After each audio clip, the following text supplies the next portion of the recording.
দেখতাম স্বয়ং আল্লাহ রাসূল সাল্লাল্লাহু আলাইহি সাল্লাম তোমাকে স্পর্শ করেছে, তাহলে কাশনি কালো আমি তোমাকে স্পর্শ করতাম না। লোকেরা কাবা ঘরের উপরে উঠে আজান দিয়েছিল।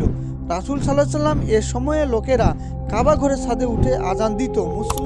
মুসলিম কাবা ঘরে উপাসনা করে বলে যারা মনে করেন, তাদের যদি একই প্রশ্ন করে যে কেন মূর্তি পূজারা কি তাদের মূর্তি সে পূজা করে তার মাথার উপরে উঠে দাঁড়ায়, অর্থাৎ যারা মূর্তি পূজা করে তারা কি তাদের মূর্তিগুলোর উপরে কি উঠে দাঁড়ায়?